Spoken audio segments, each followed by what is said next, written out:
যোৱা ৩ তাৰিখ আৰু ৫ তাৰিখৰ যি ঘটনা অত্যন্ত গৰ্হিত ঘটনা আৰু আমি সকলোৱে এই কথাটোত মনত অত্যন্ত আঘাত পাইছিলোঁ। নিৰ্বাচনৰ সময়ৰ কাৰণে আমি চৰকাৰখনে সেই ধৰণে কাম কৰিব মানে সেই সক্ৰিয়তাৰে যে ইমিডিয়েটলি আহিম সেই কামটো কৰিব পৰা নাছিলোঁ। কিন্তু আজি মাননীয় মুখ্যমন্ত্ৰী মহোদয়ৰ নিৰ্দেশত মই ভুক্তভোগী পৰিয়ালক আহি লগ কৰিলোঁ। তেখেতৰ নিজৰ সন্তান ল'ৰা এটা হেৰুৱাইছে, গতিকে আমাৰ নিজৰ ভাতৃ এজন হেৰুৱাইছে। আমাৰ ভাতৃ হেৰুৱাৰ লগে লগে ভগ্নী ধৰ্ষিতা হৈছে। এই কথাবিলাক আমাৰ কাৰণে অত্যন্ত দুখজনক আৰু এইখন অসমত খিলঞ্জীয়া মানুহ আজি কিছুদিন ধৰি আমি দেখিছোঁ যে এইটো বড়ো জনগোষ্ঠীৰ লোক। কেইদিনমান আগত মাজবাটত মই নিজে গৈ আহিছোঁ, তাত গোৰ্খা সম্প্ৰদায়ৰ ভগ্নী এগৰাকী, মাজবাটত তাৰ পৰা ঢেকীয়াজুলিত আমাৰ আদিবাসী বাগানৰ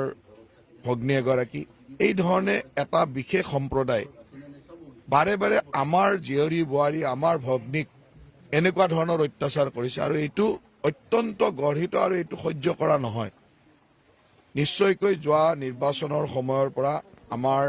বিভিন্ন বাধ্যবাধকতাৰ কাৰণে চৰকাৰখনে কিছু কাম কৰিব পৰা নাছিল। নিৰ্বাচনৰ সময়ত আমাৰ কোড অফ কণ্ডাক্ট চলি আছিল আৰু নিৰ্বাচনৰ আগলৈকে কেতিয়াও অসমত এই ধৰণৰ আমাৰ ভগ্নীক আমাৰ খিলঞ্জীয়া মানুহৰ ওপৰত এই মিয়াসকলে এনেধৰণে আক্ৰমণ কৰাৰ কোনো সাহস কৰা নাছিল। কিন্তু নিৰ্বাচনৰ পিছৰ পৰা আমি দেখিলোঁ যে এই ধৰণৰ এটাৰ পিছত এটা ঘটনা ঘটা আৰম্ভ হৈছে আৰু আজি মই ইয়ালৈ আহি ৰাইজৰ পৰা যিটো বুজিলোঁ যে ইয়াত এই অঞ্চলত এনেকুৱা ধৰণৰ যথেষ্ট সাহস কৰা সেই জনগোষ্ঠীটোৰ সাহস আমি দেখিছোঁ। কিন্তু আমাৰ খিলঞ্জীয়া বড়ো ভাইসকলৰ ওপৰত এনেকুৱা অত্যাচাৰ বা এনেকুৱা ধৰণৰ সাহস তেওঁলোকে ইমিডিয়েটলি বন্ধ কৰক, নহ'লে আমি যিমান কঠোৰ হ'ব লাগে কঠোৰ হ'ম। পৰিয়ালটোৰ মই ক্ষতিপূৰণ বুলি নকওঁ, অৰ্থনৈতিক সাহায্যৰ কাৰণে চৰকাৰে দুয়োটা পৰিয়ালকে, যিগৰাকী ভগ্নী আমাৰ পৰা ভগ্নী ধৰ্ষিতা হ'ল আৰু আমাৰ যি ভাতৃ আমাৰ পৰা হেৰাই গ'ল, দুয়োটা পৰিয়ালকে চৰকাৰে নিশ্চয়কৈ বিবেচনা কৰি অলপমান সহায় কৰিব। ফাষ্ট ট্ৰেকৰ কাৰণে যি ব্যৱস্থা থাকিব সেই ব্যৱস্থাও মই আজিয়ে নিৰ্দেশনা দিছোঁ। এইটো আইনগতভাৱে আবেদন কৰা এই ফৰেঞ্চিক ৰিপৰ্টটো অহাৰ লগে লগে সেই ধৰণৰ যিখিনি ব্যৱস্থা থাকিব আৰু এইটো ফাষ্ট ট্ৰেক কোৰ্টত লৈ যোৱা হ'ব যাতে ইমিডিয়েটলি শাস্তি প্ৰদান কৰিব পাৰোঁ। আৰু ইতিমধ্যে যিখিনি একুইজ আছিলে এই একুইজখিনি ধৰা হৈছে, এগৰাকী মাত্ৰ বাকী আছে আৰু বাকীখিনি সকলোকে ধৰিছে। এইগৰাকীও সাক্ষ্যৰ ওপৰতে নামটো আহিছে। বাকী যিসমূহ মুখ্য অভিযুক্ত আছিল গোটেইকেইজনকে ধৰা হৈছে আৰু তেওঁ যি সাক্ষ্যৰ অভিযোগত আহিছে, যোৱাকালিও এগৰাকীক ধৰিছে আৰু যি পলাই আছে তাকো ধৰা হ'ব। আমাৰ পুলিচ প্ৰশাসনক ধন্যবাদ দিম যে ক্ষিপ্ৰতাৰে কাম কৰি গোটেইখিনি কৰিছে আৰু আমাৰ যিহেতু গোটেইখিনিৰ এটা আৱেগ জড়িত হৈ আছে, কাৰণ আমাৰ নিজৰ খিলঞ্জীয়া মানুহক এনেধৰণে বহিমূলৰ মানুহে আহি আক্ৰমণ কৰিব, বহিমূলৰ মানুহে আজি আমাৰ মান সন্মানৰ ওপৰত হাত দিব, এইটো কোনো কাৰণত সহ্য কৰা নহয় আৰু ইয়াৰ কাৰণে যেনেকে যি ব্যৱস্থা ল'ব লাগে চৰকাৰে ল'ব।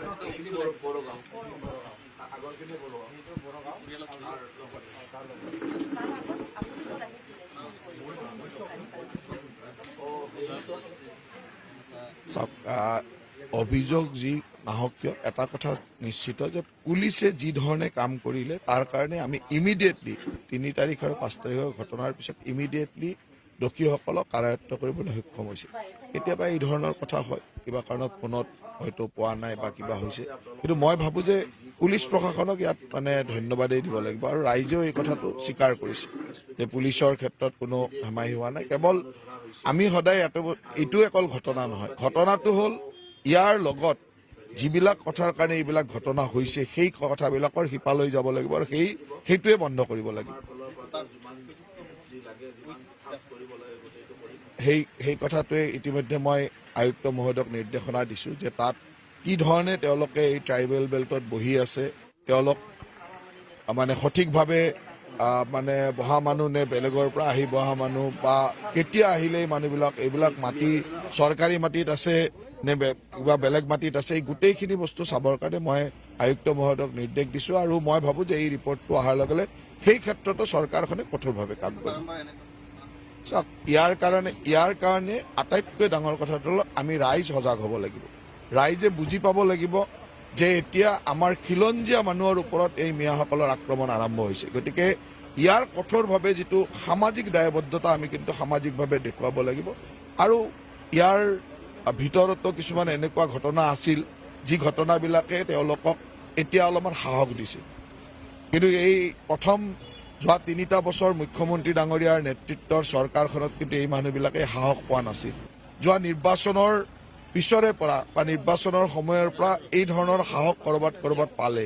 আৰু সেইকাৰণে আমিও সামাজিক সচেতনতাৰে ইয়াৰ উত্তৰ দিব লাগিব আৰু চৰকাৰে ইয়াত কোনো ধৰণৰ কম্প্ৰমাইজ নকৰে খিলঞ্জীয়া